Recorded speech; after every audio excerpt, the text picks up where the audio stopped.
mangent quoi dans la mer? De la mer, c'est une grande chaîne alimentaire. C'est souvent les plus gros qui mangent les petits.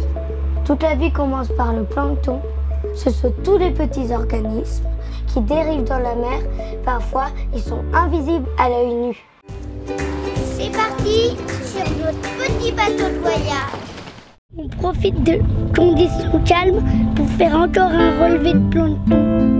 Collecter du plancton dans la mer, c'est un jeu qu'on adore à bord. Voilà. Pourquoi vous mettez des gants, les gars? Pour pas salir le plancton. C'est un peu comme une chasse au trésor. Et en plus, c'est un jeu utile. Nous, on a des planctonautes. On doit traîner le filet pendant 12 minutes à 2 nœuds. On aide les scientifiques à mieux comprendre tout ce qui se passe dans la mer. Ça s'appelle les sciences participatives.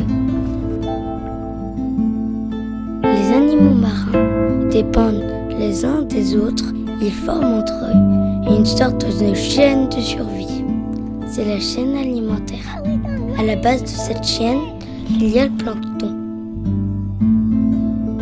On va l'observer au microscope. On voit tout ce qu'il y a dans une petite goutte d'eau. Il s'agit de nourriture microscopique qui dérive dans l'eau de mer.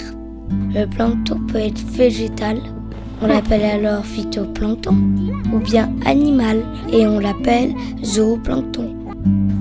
On n'imaginait pas qu'il y avait autant de choses dans l'eau de la mer. Il y a plein de petites bêtes. Le plancton, c'est le début de toute la vie dans les océans. Le plancton est mangé par les tout petits poissons qui eux-mêmes servent de nourriture à des poissons plus gros. Ces poissons sont alors mangés par des poissons encore plus gros. Et ainsi de suite jusqu'à arriver en haut de la chaîne avec le requin. Si le plancton disparaît, tous les animaux disparaîtront. La mer est autosuffisante pour nourrir ses protégés. Rien ne s'y perd. Par exemple, lorsque les animaux meurent, leur corps servira de garde-manger aux autres habitants de la mer. On va poser plein de questions à ton guide de la mort sur Initiative. Est-ce que ça te fait peur quand tu croises des baleines ou des gros poissons qui peuvent taper ta quille? Ah, dans le bateau, ah ouais. En général, les poissons, ils ont peur de moi, mais de temps en temps, les baleines, elles dorment. Et du coup, c'est là où il ne faut pas qu'on leur rentre dedans. Donc c'est vrai qu'on essaye de pas trop aller près des gros poissons comme ça, mais en fait, on n'a pas vraiment le choix. C'est eux qui sont chez eux. C'est leur maison, hein, l'océan, les océans.